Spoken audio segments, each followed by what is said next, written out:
Alright, go ahead. Started. Dude, this always takes like a few minutes to I don't give get a it shit. going. We're recording anything. Let it go. I don't really care to numbers. Alright. A whack hat.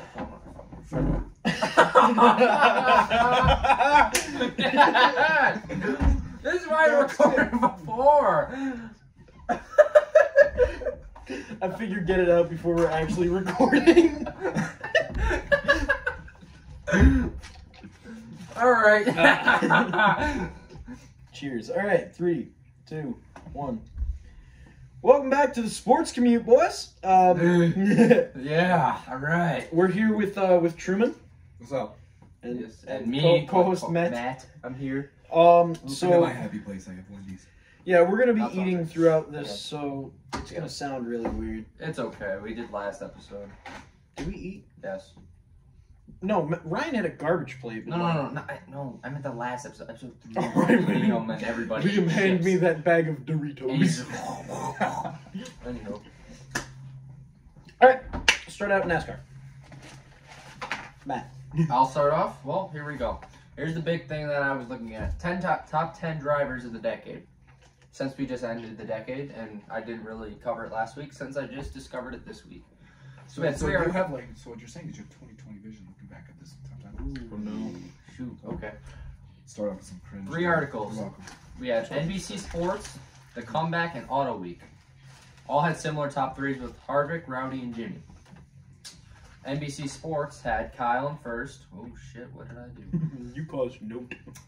Jimmy in second, Harvick in third. Truex in fourth, Brad, then Hamlin, then Logano, Kenseth and Stewart tied for eighth, and Christopher Bell. I'll talk about that later. The Comeback, which is, the website. Kyle first, Harvick, Jimmy, Brad, Joey, Hamlin, Truex, Kenseth, Edwards, and Kurt Busch. Okay. Auto Week had Harvick, Kyle, Jimmy, Denny, Joey, Brad, Kenseth, Truex, Edwards, and Gordon. So what I felt is I believe that Truex and Edwards should switch, and you'll see that in my list, because Truex may have won a championship, great, but he only made it 4 out of the 10 years. Yeah, you only made the chase 4 out of 10 years. I would like to say though, these 3 lists are a lot better than the NASCAR list they put out. I as we agree. talked in the last What was episode. it? Rowdy and everyone. It was literally everyone except for Matt Kenseth, Yeah, that was. Oh yeah, we talked now. which is complete bullshit. That is pretty BS. Edwards made it 6 out of 10. Remember, he retired in 2016. And I believe Bell doesn't deserve it yet, but maybe in the future. He has won 1 championship in the trucks, but nothing in the Xfinity, and hasn't even started in the Cup. I don't. Yeah. No, I think this will be his rookie year. In the 95, yep. Mhm. Levine family. And here's my top 10. Harvick, Jimmy, Kyle, Denny, Brad, Joey, Kenseth, Edwards, Gordon, and Truex. Honorable mentions, Stewart and Elliott. Wait, Chase Elliott? What do you think? Mm-mm. I put that in there. He's not been around long enough. Okay, fine. No, Then no. I'll throw him out. How long I'll has he see- been on? 15. Rookie year. Well, yeah, he had a few races in 15, just a hot seat, and then I was gonna say, he did win an Xfinity. how successful was he during those 5 years? Pretty. I mean, he won a championship. he won a championship Then I think it's fair to give in him the an honor. Xfinity series. That's better than Bell. Then I Just think it'd be fair to give him an honorable mention. That's why I put him in the honorable mentions. Right, he's That's not like- in his top 10. I just think 4 full seasons racing doesn't constitute. I'm an Elliott fan, dude. I'm sitting here like motherfucker. Anyways, I have Harvick on top. He finished 3rd 6 times out of 10 years, and a championship, and a runner-up, and made it all 10 years. So he didn't do bad. 38 wins total, 145 top 5s, 223 top 10s. Jimmy had 3 championships, 7 out of 10 playoffs, 36 wins, 110 top 5s, and 184 top 10s. You said 7 out of 10 playoffs. 7 out of the 10 years of the playoffs. Because he missed it the past 3. 2. And then he missed it again sometime. Wait a minute. Time out. 2. Then it might be 8. But 2 still. takedown. Either way, 7 or 8, it's impressive. 7 or 8, pretty well for him. Even though he hasn't won in the past 2 years, which is... It sucks, but you never know what could happen this year. I agree. Still with Hendrick, so That goes for any sport. Every year is different. And this is his final year. Usually, what we've seen with drivers in their final year, except They blow up. Except for Dale Jr. But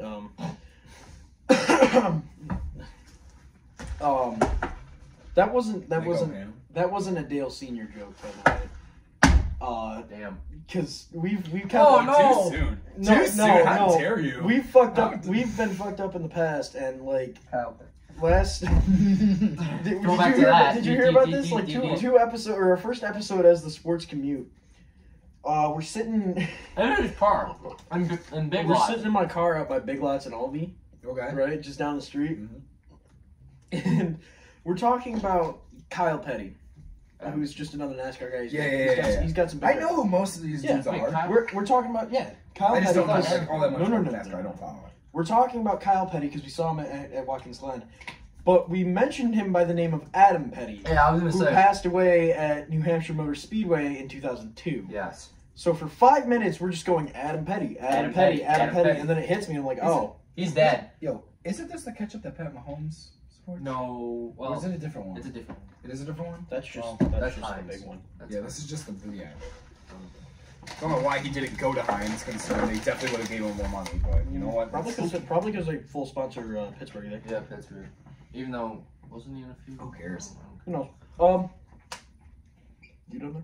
Oh, well, I have that later, but we can do that in a little bit. Mhm. You can go to you.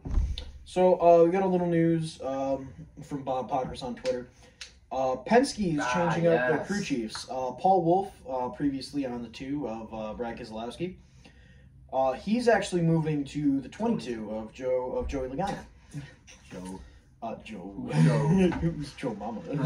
Ah. Todd Gordon, the crew chief of the 22, he's moving to the 12 of Ryan Blaney, and Jeremy Bullins, Ryan Blaney, is moving to the 2. So big kind of shift around. I have no idea why it's happening.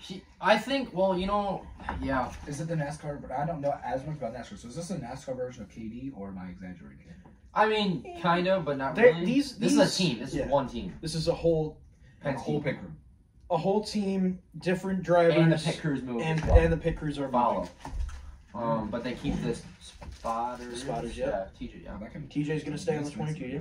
And everybody else, I have no clue who. And yeah, I know. I also researched this in mine, and I was like, huh? I didn't understand it for a while. And it came up like Roger Penske did this for like no odd reason, or he just wanted to mix things up and change things. I mean, the 22 has been pretty successful, but Ryan Blaney has been the best out of them. Arguably, out of the last couple of years, he's been the past 2 years actually, he's been the most. I looked at a article. So it's a good sense moving Todd Gordon, the most recent Penske crew chief championship winner, to the guy that's been doing the most. The way I see it is like move the younger guy to the veteran Jeremy Bullins here. Get a little more experience as a crew chief With number 2. with the 2. Because also, what's Brad like? I don't know. Old. I'll look that up real quick. I mean, like there's a good lifespan on these NASCAR drivers. I mean, He's like got to be 35-ish, ain't he? He is 35. Yeah, exactly. He's got a few more years, but like he's the oldest out of all of them. Mm-hmm. He's still almost not even 30 yet. Yeah, no, he's like 28. All right, next up we have David Reagan. That's a good one. Yeah, dude. All right, unprofessional day, Shit. just like last episode. Who gives a damn? Yeah, who cares? David Reagan has announced that he will run the 2020 Daytona 500, which I believe is his last race, right? He said he was going to do this one and then he's done. Yeah. No, that's Or was he going to do Talladega? I didn't think he was going to tell me. I'd say that's a hell of a one to end on. That was his only win, actually, or only few wins because he won at Darlington, eh? Yeah, in the 78. Yep. So this will be his final full-time race. Well, not even full-time race because it's one fucking race. He'll be running the 2020 Daytona 500 with the SelectBulbs.com sponsorship. I believe he'll still be in the 36 Ford, though, eh? Or 38? 38 Ford. I was in the 32. No, that was Matt DiBenedetto, moved over to 95. No. Christopher Bell's in the 95. Matt DiBenedetto was in the 95, is what I'm saying. Yes, and he moved but to the before that, 32. he was in the 32. Corey LaJoy was in the 32. Yeah, Are you NASCAR. sure? Yes. Yeah, because the, NASCAR. Because the face. Yeah. Yeah, it's a 32. I remember Fuck that. you. Shut up. 38. Well, I'll kick it back to you after this one, just because this is the big one. Oh, you know what? There's where I wrote down what I was gonna say and trying to look up on Twitter. That's literally the giant thing that I was freaking out about before this. I'll look that up in a minute. Chip Ganassi Racing made the announcement on Thursday regarding Kyle Larson and Ross Chastain for the Busch Clash and the Hollywood Casino at Kansas 400. So, long ass name. Yeah. Kyle Larson will be in the Advent Health 42. Advent Health, new sponsor. They're just sponsoring the 42 for 2 races because, is it Credit One? Credit One. Credit One's still gonna, or Capital One is gonna cover his car for the majority of the season. Capital One. Yeah, it's Capital One. Yeah. I keep trying to say Richard Childress. Ross Chastain will run the Advent Health 77 for the Daytona 500 and the Coke 600. Yep. I don't even know what his sponsor is in the 77 usually because it's kind of just a plain black car. I thought he was running the. He usually has a different one. He has the 15. Yeah, he had the 15 that one year that we went. Yeah. For Daytona. I don't know. Or not Daytona. Whatever. He's on the 77 this year, Okay. which is a CGR car. Yep. So, all right. Back to you, Matt, while I researched it my last thing. Okay. So we're back to story time week 2. Last week I did the 1994 championship race. Now I'm doing the 1986 to 1994. I think it was the 92 championship. It might have been. I don't. Whatever it was, doesn't I matter. don't care. It was a champion. It was a championship race, the best one of all time, I believe. This was the 1986 to 1994 tire wars between Goodyear and Hoosier. Some people, I don't think they know about this. You could probably ask anyone, who's Hoosier? And what do they have to relate to NASCAR? I have no damn clue. And I found this. Before you start, once again, we don't know. We're not going to tell you all the facts. If you want to know the big thing behind it, Probably watch go to YouTube. Black Flags Matter. Yeah. Anywho, Goodyear, well, I have most of them, but yeah, Goodyear was the main company, but they were scared because another company, I couldn't find the name, was trying to buy them out. Okay, so they almost lost that. So they had to search for another company. Hoosier came along, slid right in there. Entered in 1988 in the Daytona 500. Surprisingly, only had 18 employees at the time. That's all they had. Versus like a, multi-million-dollar company? small shop in Indiana. Yep. Mm-hmm. The only driver was Neil Bonnet. And do you know who Neil Bonnet is? Neil Bonnet? Yep. Yeah, dude passed away in 1994 Yep. Speed Weeks. Well, that's not the only thing he's known for. He's a Don't good worry about racer. it. Don't worry about it. But I that's got that's that the most later. notable thing. Later. Yeah. And Neil Bonnet, he finished 4th in the 500, which was great for Hoosier. They started off. Then they rolled. Win at Richmond. Then the next week they won at Australia. Believe it or not, they had an exhibition race there. And then they won at Rockingham. 3 weeks in a row, Neil Bonnet won them all. Took the points lead for a while. But here's the problem. At the 1988 Coke 600, Goodyear brought very soft tires, and nobody liked it. Everybody's like, hell no, we're going to Hoosier. But one person, Dave Marcus, I don't know who that is, and he did not switch. Scabs or whatever they call them. But it really made no difference, because in the end, Neil Bonnet cracked his ribs, Rick Wilson broke a shoulder blade, and Harry Gant broke his leg. And we talked about Harry Grant last week. Harry Grant. Yeah, there you go. I said Harry Gant. You said Grant, but Bill Elliott won the Daytona race. Oh, it's whatever. Just Bill Elliott won the race, the Daytona race that summer. In the July Pocono race, Goodyear was sent home. Shut the hell up. No, keep going. We're I'm not trying to talking explain about it. we're no, no. talking about his notes. It has Anywho. nothing to do with you. Okay. If And you want to talk shit about you, you'd say it to your face. the first race that Goodyear never supplied. Waltrip won the first 500 in 1989 for Hoosier, but they had to withdraw because they could not sell any tires in '89. So, yeah, they're out. 1991, they come back in the Busch Series. Not much about that. In the 1993 season, they came back to the Cup Series. And then, like you just said, Neil Bonnet was killed in the first practice of the Daytona 500 in '93. Well, Do you have the other death as well? I have all the deaths. Okay, good. Dang. And they were calling it a driver error. The next day, Lou Allen, he won the pole. There were so I didn't know many. this many people. It was died. This is known as the deadliest speed weeks. Next Well, one, I know the Daytona 500 is one of the fastest. one of them, yeah. But it's actually one of the least lethal. Because it's just Surprisingly, yes. Most of them are. Watkins Glen and New Hampshire are the most lethal. In New Hampshire, it's a short track. It's a mile. But Anywho, I digress. Lou Allen, he won the pole on Hoosier tires on his Ford. 2 days later, Rodney Orr spun, flipped, in turn 2 and killed himself. He's done. He died. Well, he died on an impact. Didn't kill himself. Well, he didn't. No, shut that. He flipped We and get what you're he saying. died. Just His wreck was also called a driver error. fucking. And here's the problem. The only connection between those two is they both were on Hoosier tires. People got scared. They didn't want to use them anymore. That's fine. But in the end, they still won 12 poles all year. Jeff Bodine drove Hoosiers to 4 wins, including an all-star win. And they pulled out in 94 for tire sales once again. And that was the end of the tire war. Altogether. And as exciting as tire wars Was. are over the 3 that have been in NASCAR,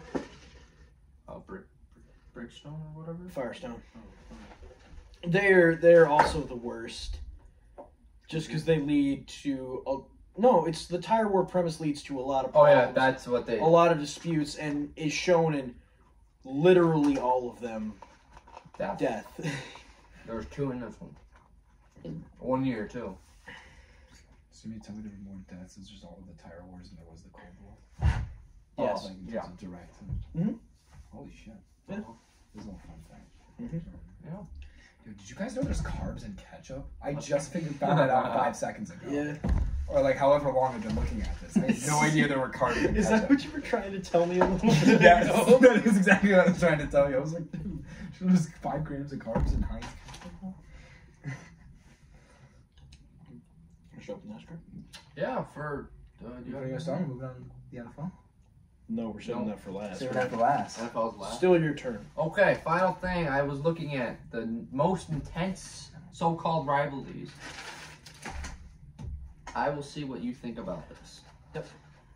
Starting at 25, Tony Stewart versus Logano. Okay. Tony Stewart versus Kenseth. Those 2 names.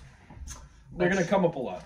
Yeah, there's a few other guys too. Gordon's going to come up a lot. And Earnhardt. And Earnhart's going to come up a lot. Probably, yeah. Harder. I forgot the name of this guy. Kurt and the Spencer. Jimmy Spencer. Yeah. Juan Pablo Montoya, and Ryan Newman. Mhm. Kyle Busch versus the Garage. Literally everyone. Kyle Busch versus the fans. That's actually not on here. Or Kowalski. Tony Stewart versus Gordon. Kenseth and Logano. Kenseth and Brad. Harvick and Biffle. Wallace and Waltrip. Smokey Unick. And I don't know what this other person is. The Establishment. I never heard of it. Smokey Unick. Unick or whatever that. That's an old one. I didn't know he's an old guy. Older. Petty versus Pearson. Elliott versus Hamlin. Harvick versus Logano. Wallace. Not Bubba. Yeah, Rusty versus Newman. Harvick and Rudd running out the top 10. Now we're in, top 20. Now we're in the top 10. Allison and Petty. Edwards and Brad. We all know that one. Mm-hmm. That's in probably one of the videos, I'm sure. Mhm. Jimmy and Gordon. Something, I forgot. I didn't write down the first name because I'm a dumbass. Michael Waltrip and Well, if it's Green. Oh, I can't remember. Yeah, this guy's name. I knew. I thought I would, but I didn't. God damn it! All right, whatever. Earnhardt and Bodine. Allison and Yarbrough. Waltrip and Earnhardt. Gordon and Earnhardt. And Ford versus Chevy is number 1. That's a good one because let me think. It started out. The 2 main manufacturers that showed up was the Ford and Chrysler, technically Dodge Chrysler, and then Chevy showed up at some point.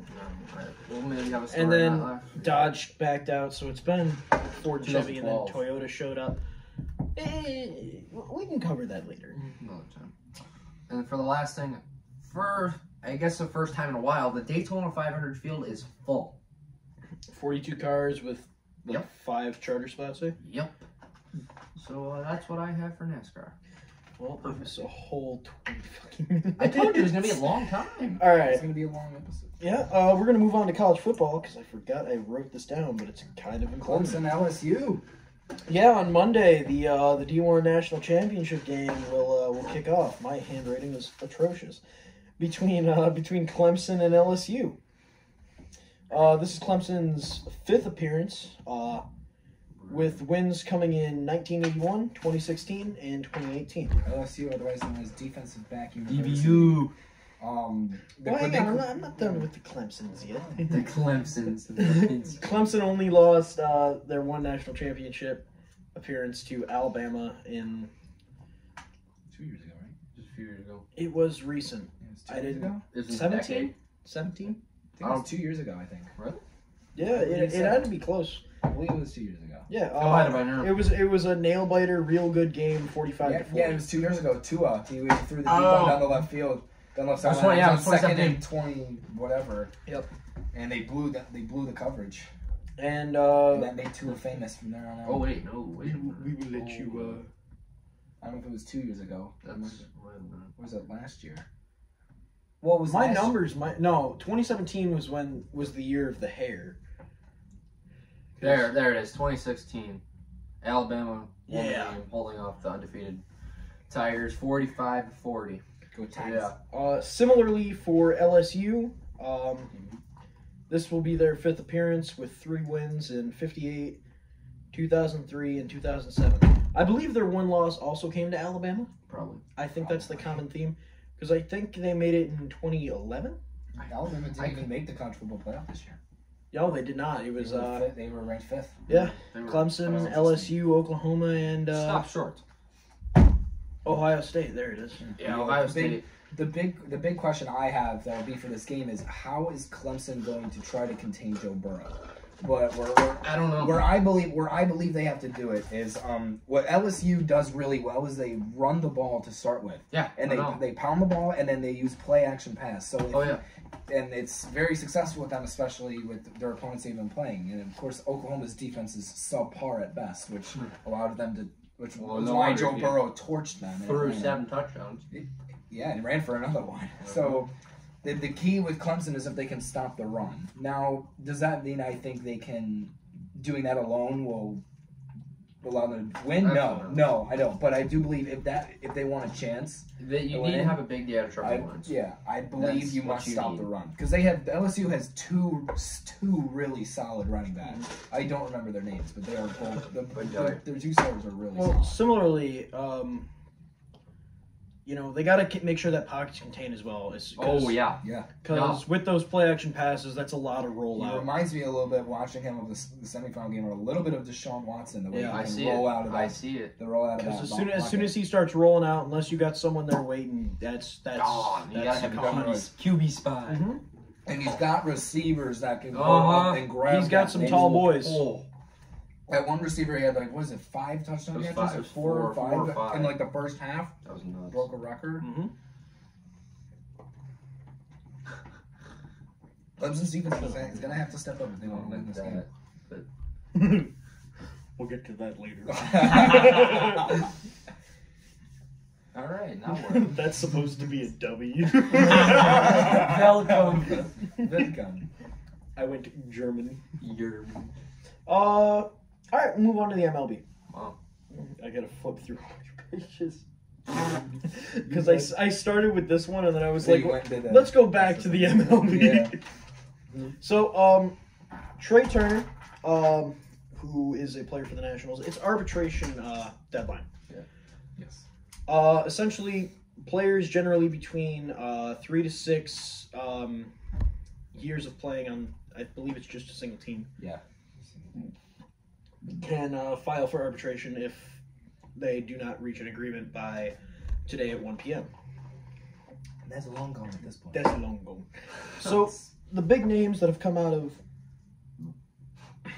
Dude, you good? No. My God. This is what Wendy's does to you? It's been a while since I had the Wendy's, dude. These are some of the big names out of the league. Trey Turner with the Nationals signed a $7.45 million contract, or salary contract at least. Well deserved. Great speed, great defense. Yeah, and after his recent finger surgery, they're expecting that he'll be ready for camp and spring training. Yeah, he's a great player. That was great that they re-signed him. He has great speed. I believe he led the team in stolen bases. Oh wow! And he's a phenomenal fielder, and he sometimes can be off and on with the bat, but he's still great. He's a great player on their team. Before I go on to the big controversy in the MLB, we have a new record for arbitration deal. Mookie Betts just signed with the Red Sox and agreed to $27 million over 2 years. That's a 1, but my handwriting is awful. $27 million salary, 1 year, $27 million. Which is big bucks. Big, worth it. big money. Yeah, the Red Sox team is worth it. New York Yankees. They have agreed to terms with third baseman Gio Urshela. Oh, that's a G. Gio Urshela on $2.475 per year. That's a great deal. And he's severely underrated. And catcher Gary Sanchez with a $5 million deal.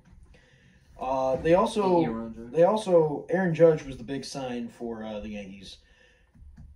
He's still very underpaid for what they gave him. Oh, they sure. quadrupled his pay on this last one. Oh, right. I'm going to actually disagree with you here. I'm going to make the argument that the bigger signing for them was Gio Urshela, purely for the fact that it was actually only for $2.7 million. Yeah, his stats in 2019, he hit .314, which is an improvement from the previous year of .233. Oh, that was wow. nearly that's an incredible increase. He went from 2 walks to 25, 74 RBIs, 139 hits, 73 runs. He played arguably at all-star level all the way throughout the season, and he stepped in when Miguel Andujar went down with an injury, and he played incredible, and he was instrumental in their run in the playoffs. And for the price that they got him at, I would make the argument that the stats here show that he is worth more than the $2.475 million that he acquired. And I believe the Yankees really got a great player.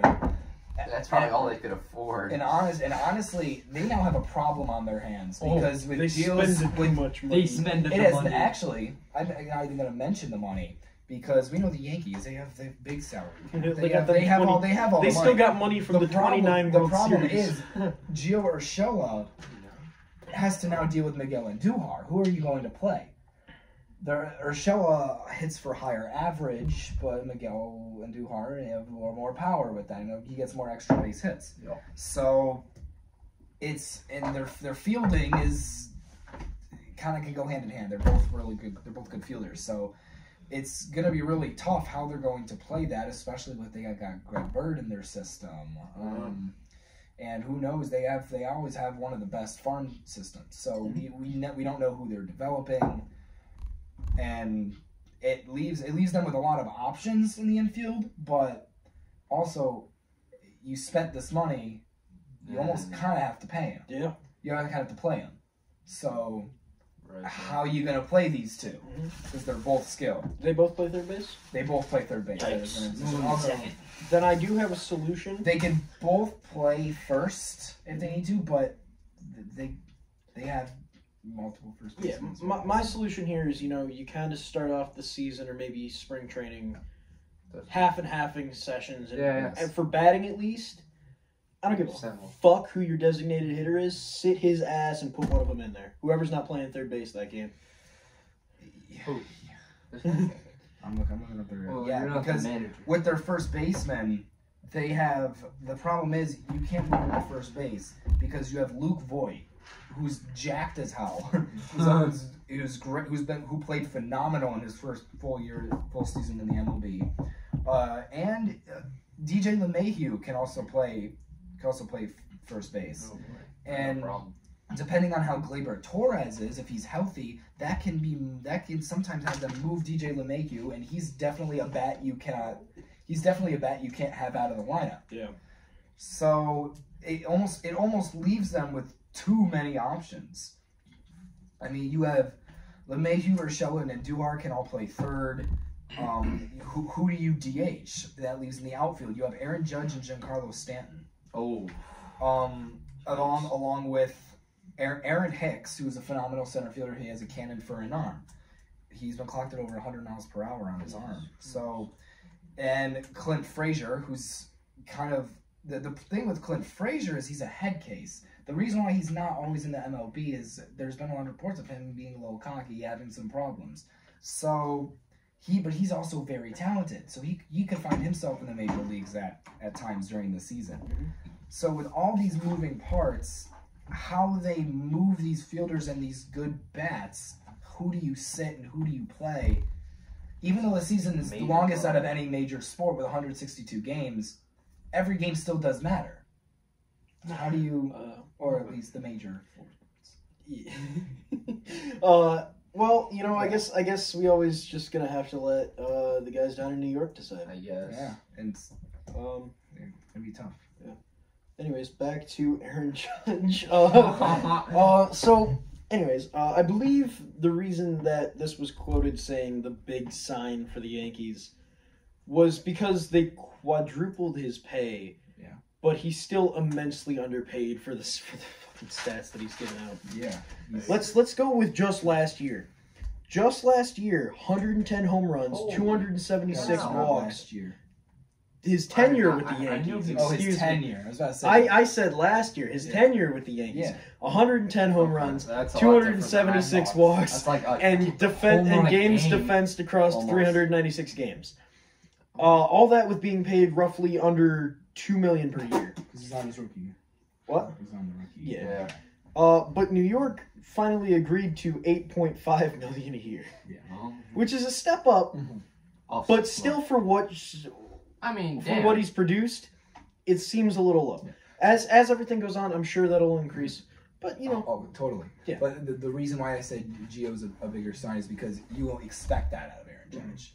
No one expected the stats that Gio Urshela. No one expected the massive improvement that he had. So with how good this man is playing now, to sign that man for less than $3 million seems like a really good deal. Like, yes, that is also an amazing sign with Aaron Judge. Oh, it's great. But my argument was that he is expected to make that. It's like just like any other big name. Right. Yeah. Right. Right, and then finally on the other side of the island there, I don't know if that's actually true, but that's just what I said. I didn't look up where the fuck they are. The Mets have avoided arbitration with Noah Syndergaard, who has agreed to a $9.7 million deal. That's around the league for you. Cool. Now, the big fucky wucky out of Houston. Astros sign stealing. Right. So, at the end of the month, after the investigation is finally concluded, after this is going into the third year of this bullshit, 2 years gone by. I'm saying they did it for a second year, and the Red Sox just got tagged for the second time. Yeah, with it as well. So and the Red Sox just got a slap on the wrist. Yeah. So this is going to be some heavy shit. So here's how they did it for those of you that don't know or don't care. It's been reported that the Astros used a hidden camera or a laptop inside of a trash can as a way of stealing signs. Now, it's legal to steal signs. It's just as long as you're not doing it with electronics. Correct. Huh. There's no rule against stealing signs just outright, like with your eyes, although that is considered bush league and dirty.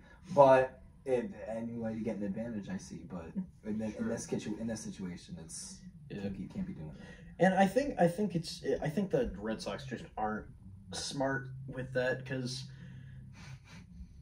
it's clear. It's almost like a Bill Belichick situation. Yeah, I agree. It's clear that the MLB is trying to crack down on all this shit. Because the Red Sox were essentially warned, got a small punishment for doing it the first time.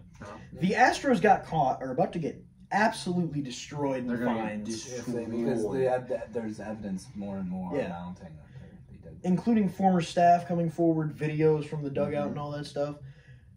And now the Red Sox just got caught doing it again. Ah, damn. just not smart. Buffoons. No. You big dummy. Big dummy. And both those teams are so full of talent Astros especially. that you question why they would even need to do it. Yeah, especially in the World Series too. Yeah, the Astros. That would be the Astros. You have arguably the best pitcher in the league at that time. Mm-hmm. Yeah, now he's Bregman, arguably the best second baseman in Altuve. Like you don't really need to be doing. No, this you stuff. really don't. It's baseball. Like it's great. It's like the game. It's a game of chance. Mm-hmm. Anything can happen at any time. Even if you get the sign, that doesn't mean you're going to hit it. Yeah. So I don't see. In the long run, does it really give you that much bigger of an advantage? No. That risk reward there is just, it doesn't make sense as to why you would attempt it. And that's especially because they're just like, my assumption is that most of these signs kind of get adjusted or changed every year. Every game. Every game? Yeah. Every game they could be. Yeah. It's not that difficult to change signs.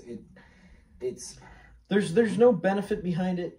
I don't know. What they were doing is they were probably stealing the pitching signs.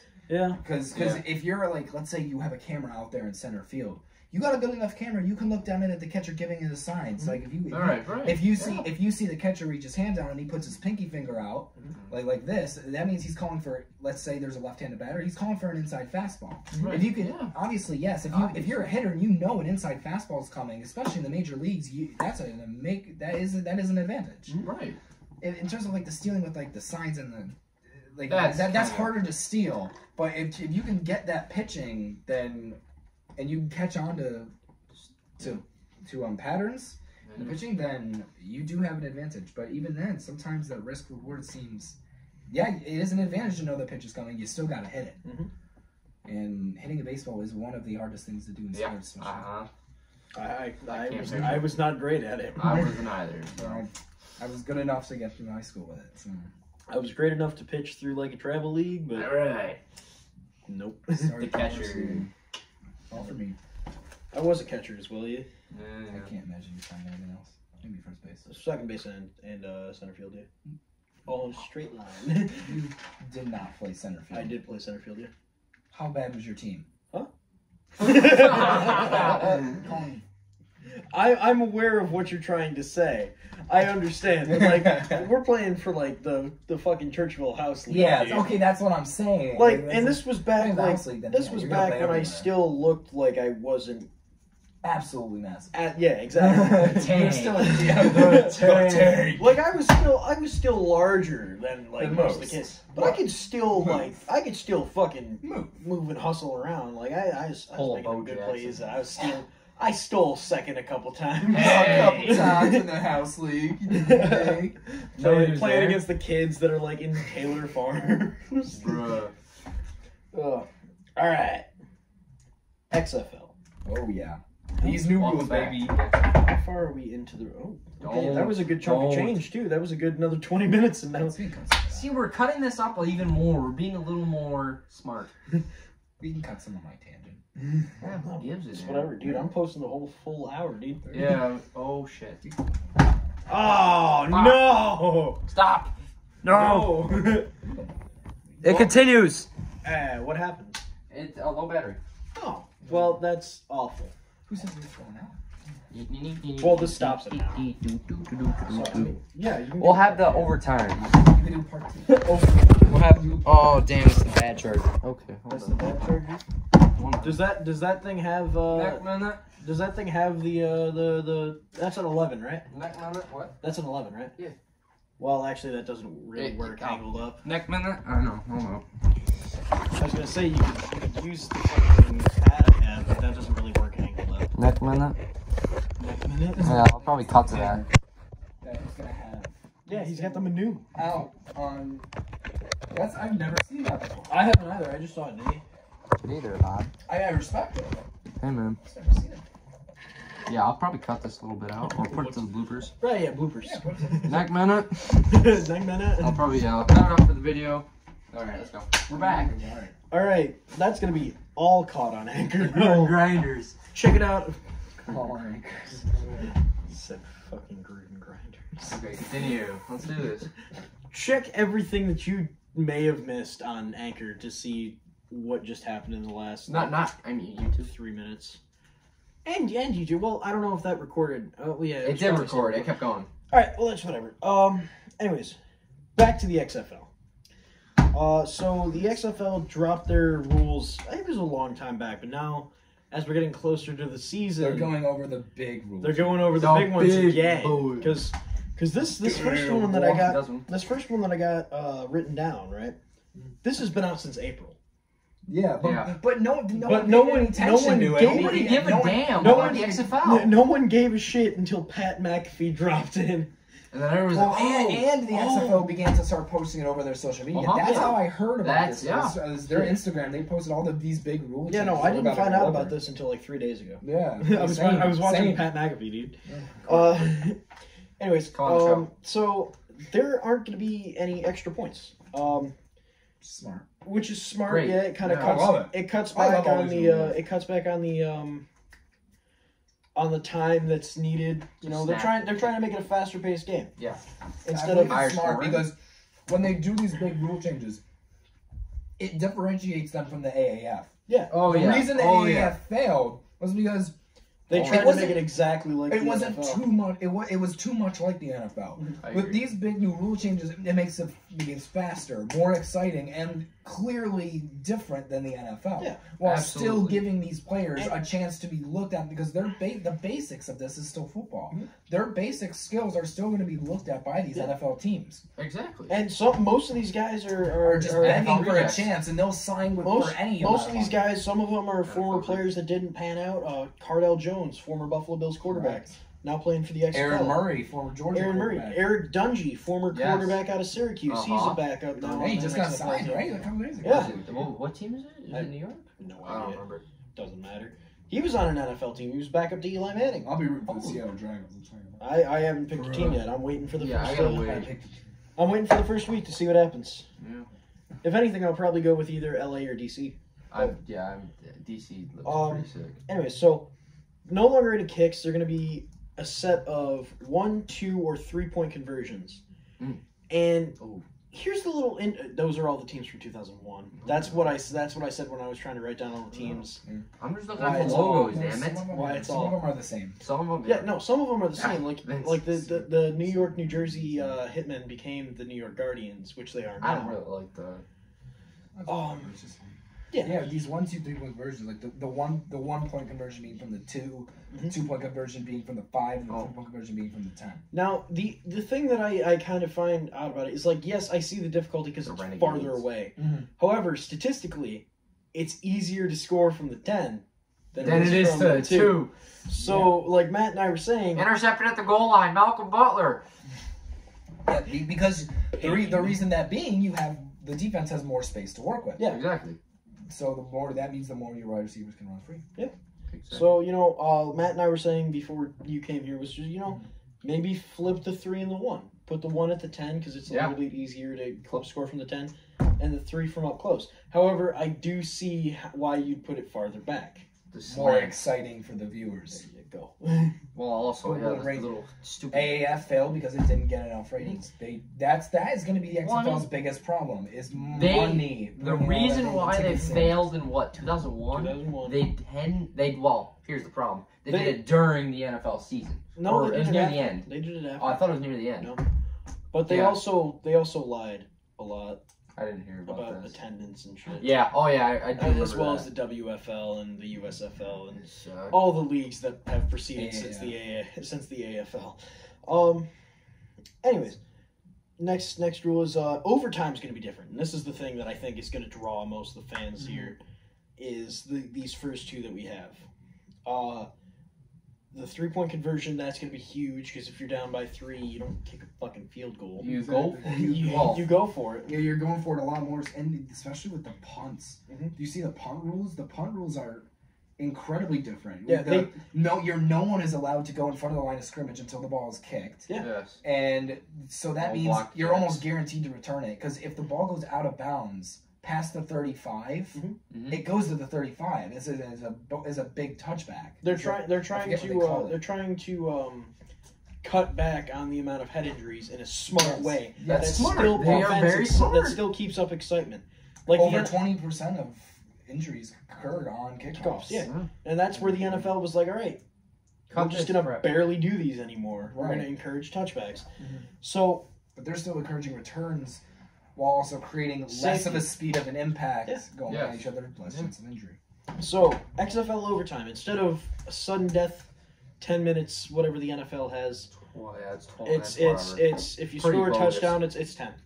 10? Yeah, it's 10. If you score a touchdown, it's over. Unless, if not, whoever after both teams have had the ball, whoever scores. Yeah. The reason that being a problem is because not both sides. The both sides don't get the ball. Lots of controversy. And instead the XFL took more of a college football style approach, where in college football, both teams have to evenly possess the ball. So it doesn't matter, say, if, I don't know, we'll go with LSU and Clemson because we're talking about them. Let's say Clemson goes into overtime here and they get the ball first. LSU does have another chance if Clemson scores. Yes. Well, actually, either way, they have another chance because it'd still be tied. Yeah. So the NFL, or XFL. The XFL, shut up. 922. Shut up. The XFL has instated this rule where it'll be 5 complete rounds, so to speak, a shootout from the 5-yard line.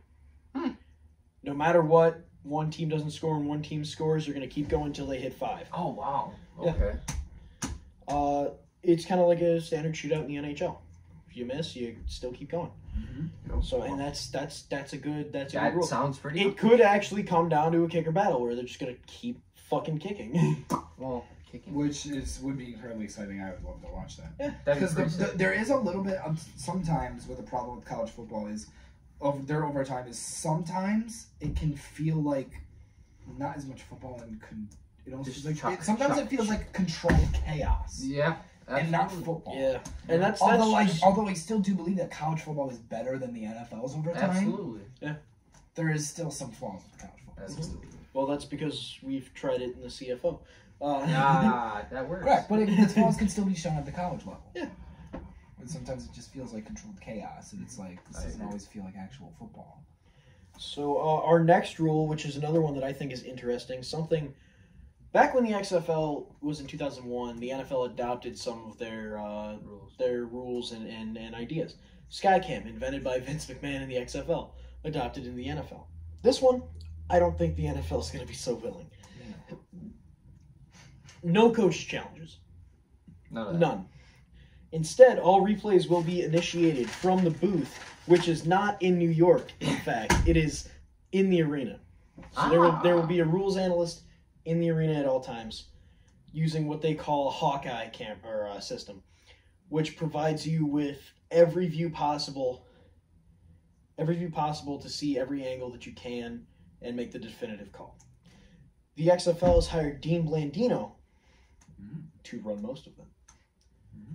Just to because he seems to be the best guy for the job. I agree. Yes. And the interesting thing is, so it's not from the time the ball's done to whenever the next play is.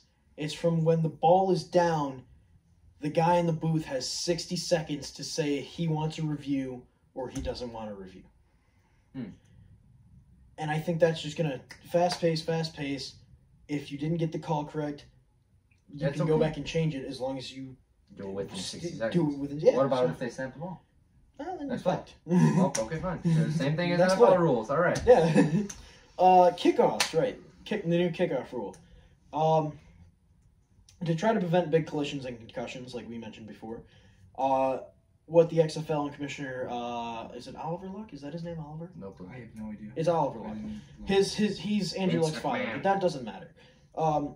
They're going to try to adjust the coverage to cut back on collisions and all that not so fun stuff. Yeah. Similarly, they're going to move the ball back to the 25-yard line to kick it, to try to keep on encouraging better returns and better field positioning, and make it a little more enjoyable. Sure. That's all I got for kickoffs anyway. And we finally come down to the extra rules. These are ones that we don't really need a full paragraph on. Receivers, much like are actually the same in college, will only Need 1 foot now. they only need 1 foot. Speakers, the Mics, radios, the headphones. mics, will be in all helmets. Oh, whoa! I forgot Every about that. helmet. I forgot about that one. That's interesting. When I first read it, they said all playable positions, and I was like, well, just fucking say it's all the players. Because I was about to write skill positions, meaning like, oh, wide receivers, quarterbacks, and running backs. No, everyone. Yeah. Oh, that's interesting with the play I call. think that's smart. So technically, you don't really need You to don't have need the to huddle. quarterbacks to go to the side. You can just Yeah, you don't play, need to play, huddle, just play. straight. Do. Yep, done. Although that does take a big factor in the NFL games, which is Audibles. home field advantage. That's true. The big thing with home field advantage, these loud stadiums like the Superdome, Minnesota, Seattle, Kansas City, the reason these places have such big home field advantages with these noises, you quarterbacks can't get here. the call sometimes if it's so loud. So all these indoor stadiums as well. Well, even then, in the NFL, and I believe the XFL is adopting it, the radio rule is once the clock gets to, I believe it's either 25 or 15, you're done. You get no more communication.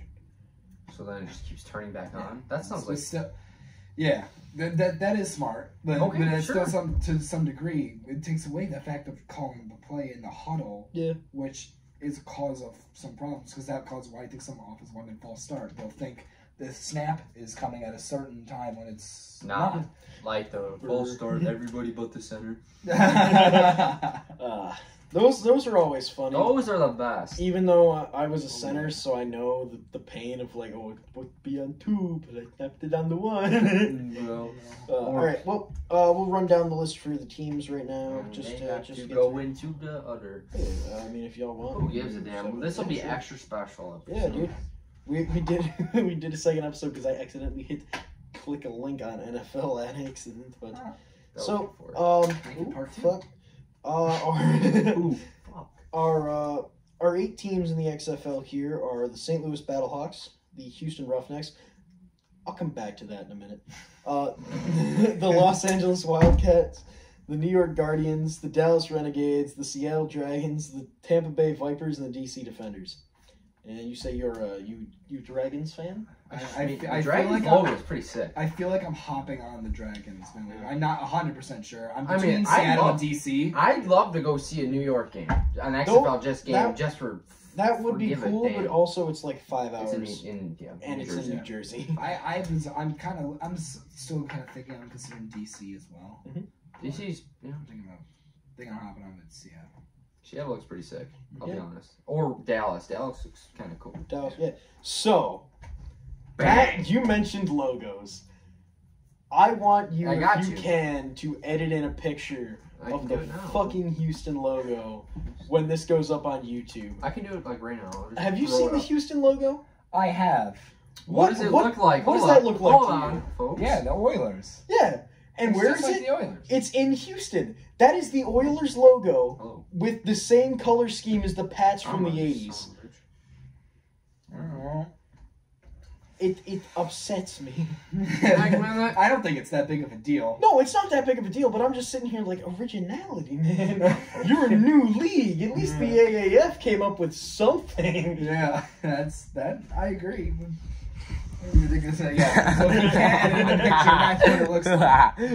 That's it. So, and I'll compare to the Oilers logo. It's Hey, if like you can edit in like both, like Yeah. I will. side by I'll try. Yeah, it's a lighter shade of blue. Essentially. It's like the hi, I'm gay and I drive a Prius. Oh crap!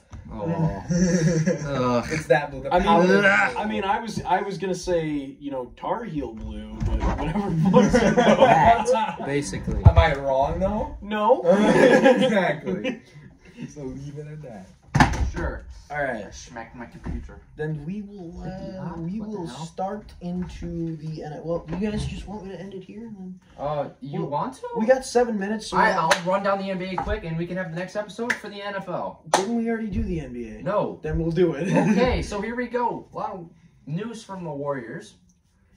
Ben Simmons and D'Lo. There's a whole thing about them in the trade. Here's the problem. You gotta wait till the end of the season until the cap is cleared. Okay, fine.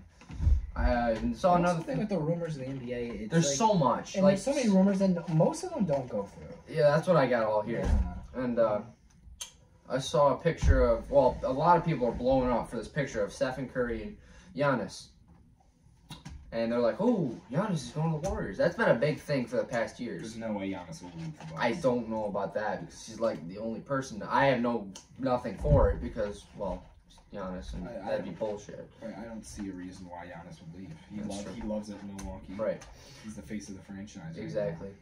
Another thing, James Harden and Trae Young dropped a 40-point triple-double in the same game. First time it's ever happened. Against each other, so that's the first ever. Jimmy Butler and the T.J. Warren scuffle. That was all over social media. John, the coach of the Cavs, accidentally called the team thugs on accident. They were in a film session, I believe, and he called them thugs. I think he was trying to call them slugs because they were slow, but he ended up saying thugs, and he didn't correct himself. And Anthony Davis diagnosed with a bruised gluteus. He hurt his ass.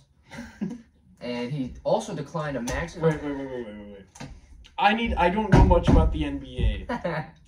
This man bruised his ass. Yeah. Is he gonna play? No, he's getting. Well, I don't know. No, He's getting an MRI. No, because Horseshit. I don't think he's gonna play because he plays. He's a Center. Yeah, he's a center power Big forward. man. He's a big man, and Yeah, I know who Anthony Davis is. Yeah, he's the eyebrow dude. Yeah, he takes most of the punishment. So because he's bigger, Big boy. he's bigger. He falls on his ass from high height. So And he also declined a max contract from the Lakers. he wants to see how it's gonna work. That's Let's say if they get ousted first round in the playoffs, then this will be gone. looked back on as a big decision. And then we got the whole thing about Zion. Him coming back. He's coming back soon. Coming out. And that's all I have for the NBA. So, next minute.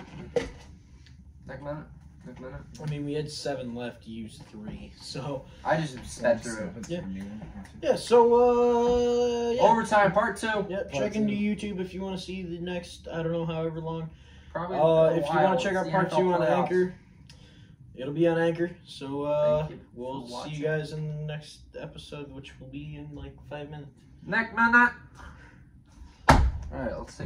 Oh! Damn it! Oh, that's on camera. I've been holding that in since 15 minutes. All right, that's a break.